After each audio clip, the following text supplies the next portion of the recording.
Yes. When we are talking about the job Nyangenya Omanga, that is an household name to AGR. But then there are few of my viewers today, or my listeners, who may not know who Job Nyangenya is. May you introduce yourself briefly to them? Thank you. Thank you, Ontario. My name is Job Nyangenya Omanga, born and raised in a small village in Kenya called Nyakoiba, which is in Bomachoge Church constituency. I'm currently a resident of Denton County, where I work as a public health officer, and I'm a family man. I'm married and I have 4 kids, and I'm an aspirant of Bomachoge Church parliamentary seat come next year, 2022, in Kenya. Before we go to, you said you are an aspirant, because we had hosted you earlier, and I know you also ran in the other, there is a time that you ran for a parliamentary seat. But 2017. we are coming there. So okay. You talked about the DV program, and I know that this is the program that you have been running in your organization in Kenya. And most of my friends are some of the beneficiaries of that program. So what is this DV program? Thank you. DV program, or commonly known as the Green Card, is a program where the government, the federal government of the United States of America, allows about 55,000 people every year to come to the United States of America legally. To come here, you can come here to work, study, live, gain your residency, gain your citizenship, and make a living in the United States of America. So it is a program that has been there since I think 1992, 2000, and personally I started helping people in 2012, and the people I've assisted so far are 144 who have managed to come to the United States of America. As a matter of fact, last year I applied for about 67 people. That's when I had the lowest number of applicants, because they changed the rules. You have to have the passport for you to apply for the green card. So a lot of people do not have the passports last year, and out of the 67 people that applied for, 14 were able to win their green card, and we're on the process of making sure that they get access and come over to the United States. And someone may ask, really tried to apply for this program. How is the application process, and what are the qualifications? Thank you. The application is a free, fair process. Mm-hmm. This is where the government randomly chooses people who have applied. All you need to do is to make sure that you meet the minimum requirements. And the minimum requirement in Kenyan education system is a Form 4 certificate with a minimum grade of a D-. And once you have at least a D- and you have a Kenyan passport, you qualify to apply for the green card. You have to have the specific photograph that they need for you to apply for the green card. It's a 600 by 600 pictures picture. Yeah. Wow. So this is a diversity visa program which is open to the public. Yes, it is open to the public, and it's commonly called the green card. You have talked about the changes that have been made, especially you have to have a passport yes. To apply. So that means those who do not have this time, they will not be allowed to apply. When you are applying, it's a form you fill online, and you cannot be able to complete the form mm-hmm. if you don't have the passport, because there is somewhere they ask you to enter the passport number, the expiration date, mm-hmm. the country where it was issued, when it was issued, and all that. If you don't have that, you cannot be able to proceed with the application. Some people may have asked the same question. I want to still go back to the question that, we have really tried several times. We have applied for this program. I have not qualified, or I've not been lucky to be chosen. So what message do you have for these people? Winners and losers who never lost hope. And the losers are winners who lost hope. Don't lose hope, because there are a lot of people who have applied several times. I know a case of somebody who have applied since 2012, and last year he won. So he's in the process of doing the process of filling his application, then I hope that next year also you'll be able to come to the United States of America. Well, so it's a matter of consistency. Yeah, don't lose hope. Keep on trying. You never know where your luck is, and most important, it is free, so you have nothing to lose applying. When I was looking through the website, I saw that they're saying, if you applied using a photo, not a recent photo that you applied maybe 2-3 years back, and if you are going to use it again, you might be disqualified. So are there any other conditions that may disqualify somebody? First of all, the picture is a big deal. The picture, they say it has to be at least 6 months old. So they need a recent photo, because a picture loses quality as it ages. So make sure you have a quality picture. The picture is symmetrical. That is, like your two eyes are able to be seen, your 2 ears are able to be seen. You don't wear a cape or something like that, and that's what they need. And the background has to be white. Oh, okay. Yeah, has to be white. Yes. So then another thing I saw is that this time they are not sending through the post office. It is through the email. So address. somebody must have an email. You have to have an email address, and what is very important here to say is that once you have applied, or if somebody has helped you to apply, make sure you keep your confirmation number, because what has happened before is a situation where somebody applies for you, he or she keeps the confirmation number. He is the one who will be checking for you, because he has all the control, and if he or she realizes that you have won, he will start asking you for money, which you might not be able to have, and you might lose your opportunity to come. So keep your confirmation number. And actually that is a follow-up question I wanted to ask next, because so many people, the people have won this DV program. And then if I happen to fill this form for somebody and somebody won, then I tend to keep his information so that at least I can harvest it from him.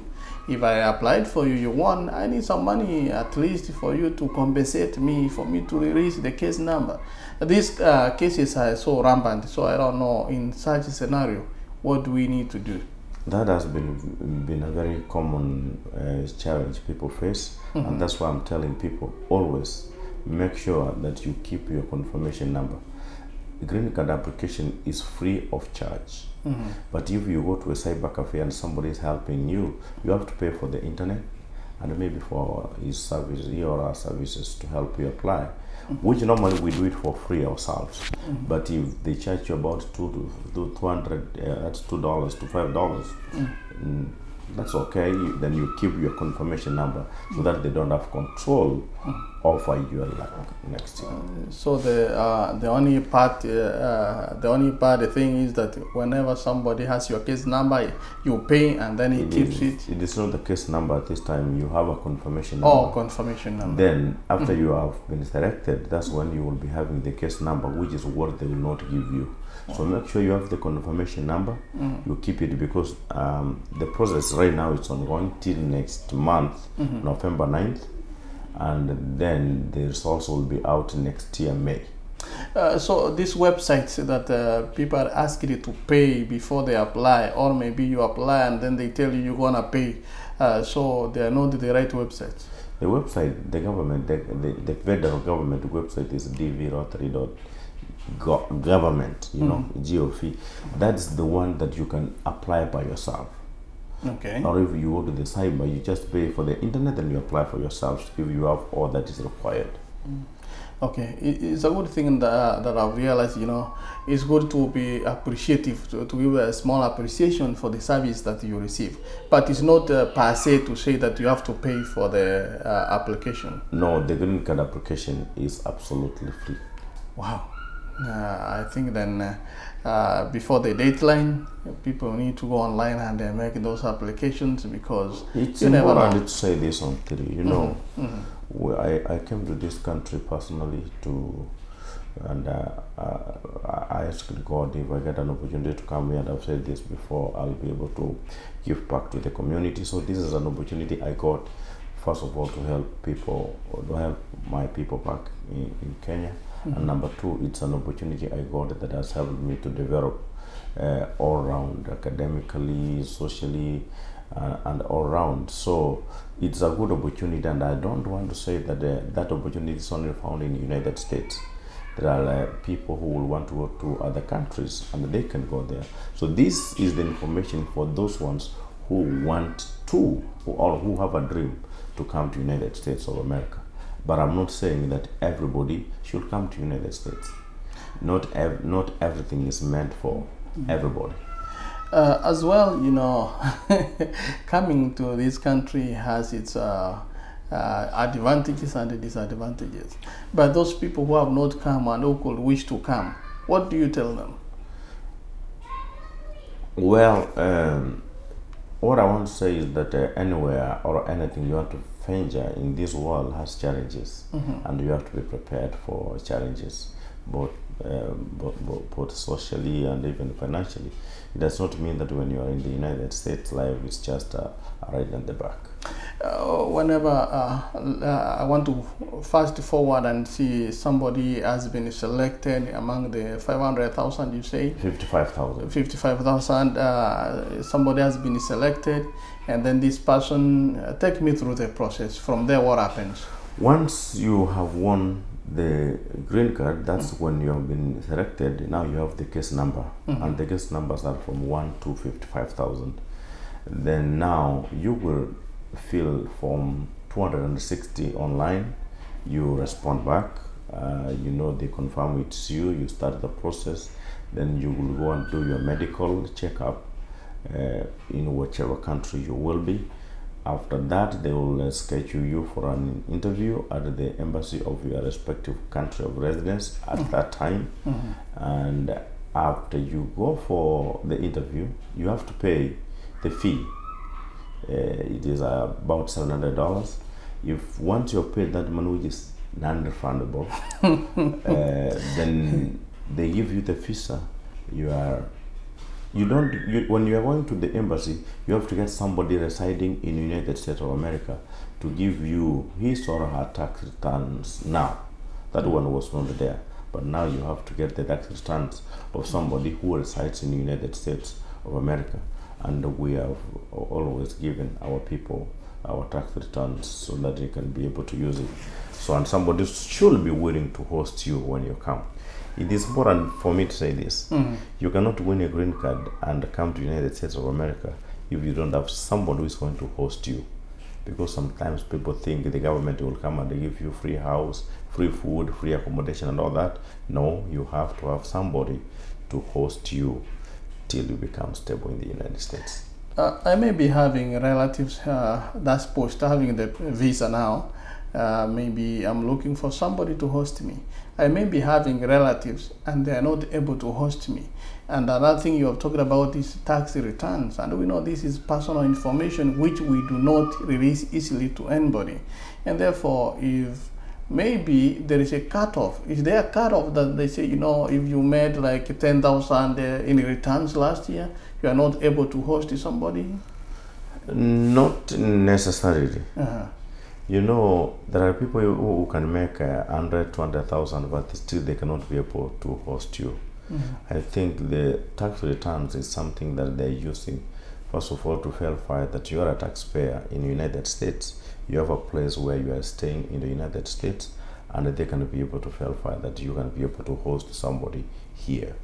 Two, that's a personal information you are releasing to somebody. Anybody who is getting that information, first of all, should be very thankful to the person giving him or her this tax returns information. Because you are giving information with your social security number, with your address, with how much money you make a year, and all that.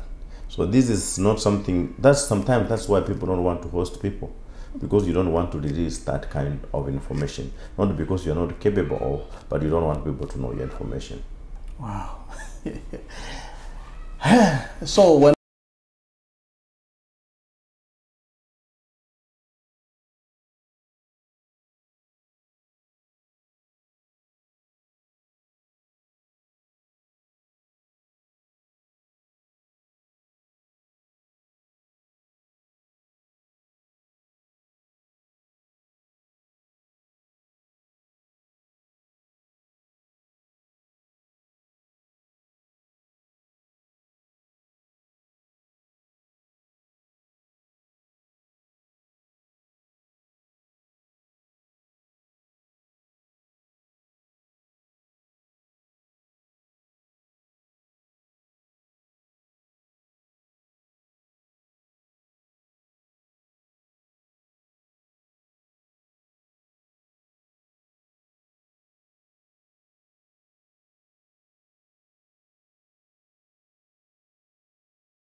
So you say that whenever somebody comes to this country, he does not expect the government to feed that person, because the mentality of some of the people is that, once I reach there, I'm given a free house, a free car, everything for free. I can even walk on the road and get some money. Is that the reality on the ground? Of course, that's not true, and that's the information I'm trying to. I've hosted people in my house, more than 100 people since I started. A lot of people have gone through my house, and you are responsible when you are hosting somebody.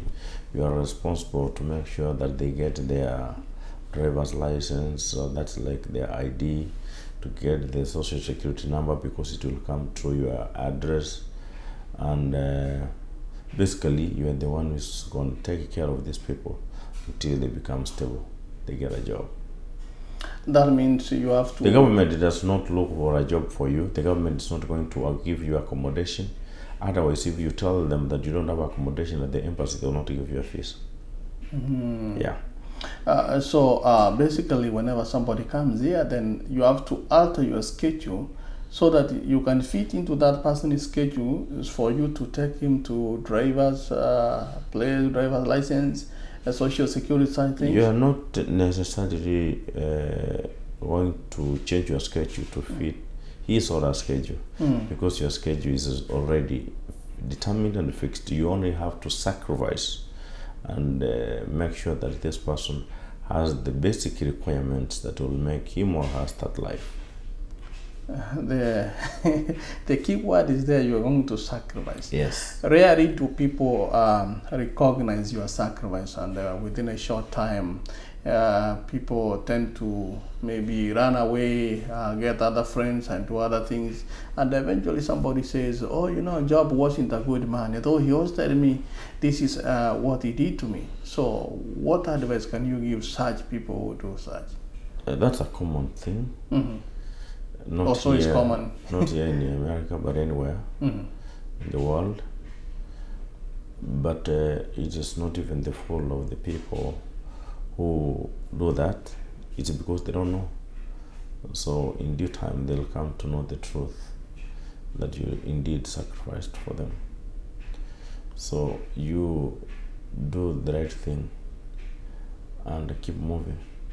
Wow. And whoever is coming, let him or her know that you are really sacrificing for them. One last question.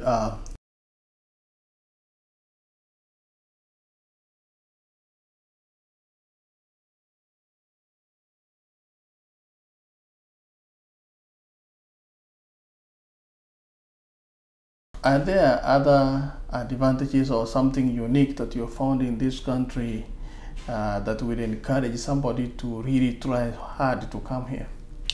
Well, as I said, everybody has a dream. You have a dream to be a doctor, you have a dream to be a pilot, you have a dream to be a farmer. You have to know where to chase your dream to. This is a country where a lot of opportunities are readily available, unlike where we come from, where opportunities are very scarce. So if you want to go to school in this country, you will, and become whatever you want to become. If you want to get job opportunities without a struggle, they are here. So it is up to an individual. There are people who will not want to come to the United States, which is okay. And if they don't want to come to the United States, what I would encourage them, pursue your dream persistently. So you still asked me, is there anything? Yeah, there are a lot of opportunities in the United States. Is the DV, Diversity Visa Program, is that the only way somebody can come here, or there are other programs? There are a lot of ways you can come to the United States. You can come as a visitor, visiting. You can come as a student. You can come as a missionary. You can come as a patient. There are many ways you can come to the United States. You can come through HER, But coming with the green card is the only way you will come to America, and you get the social security number, which will allow you to work as much as you want. for any job, you qualify. But when you come as a visitor, you don't qualify to work. When you come as a student, you don't qualify to work for some time, and then when you start qualifying to work, you qualify to work a specific amount of hours and all that. There are restrictions, but when you come with the green card, you don't have restrictions. Actually, as a green card holder, as a matter of fact, you have all the privileges the American citizens have, except the privilege to vote. Finally, I know you're going to give your final word to those who want to try their luck, but at the same time, there are people who have tried tooth and nail to come to US. Several times they have gone to embassy, they have not come, they have failed. And they really want to come, but it is difficult for them. The embassy has not allowed them to come. What is your message to them and to those who are going to apply again? The message, it is not the embassy which has not allowed them to come. It is their time has not come. Let them lose hope. Let them not lose hope, because their time is coming. Remember, there is a guy in the Bible who was told to go to River Jordan and wash. Is it Elisha or what that? It was blind. I was a blind man. He was told to go and wash your eyes 7 times. Naaman. If Naaman could have lost hope at the 5th time, he could not see. So don't lose hope. Keep on trying. The beauty of it, as I said, it is free. Who knows? Those ones who really want to come, don't sit, because if you don't apply, you have 0 chances of coming. But if you apply, you have 50% chances of coming. Wow. At least you know you will come, or you will be waiting. But don't wait if you have not applied. Wow, thank you so much. He who has never failed has never tried. That's Nyangenya Job Omanga with the wonderful, great information, and I hope that you have gotten these pieces of information to be of great importance to you. Therefore, go to the government website at the same time. Oh, you know, you didn't tell them where they go to apply in your office, maybe where they can get those services for free. We have I have a team of young people in my constituency who are moving around, taking pictures of people and helping them to apply. But it's important for you to know that you can go and apply for yourself at any cyber. You can do it by yourself. You keep your confirmation number. That way you know you have everything done by you, and if you need it to be done right, I'm always there to advise, and I know there are other people out here who knows this information, and they're more than willing to help. Wow. Thank you so much. Nyangenya, it's not the first time, it's not the last time. We're going to still keep on troubling you so long as you are there, so that you can be giving us such wonderful pieces of advice and information. Thank you so much. Thank you, listeners. Thank you, my viewers. This is AGR News. I'm Jeremiah Orina TV.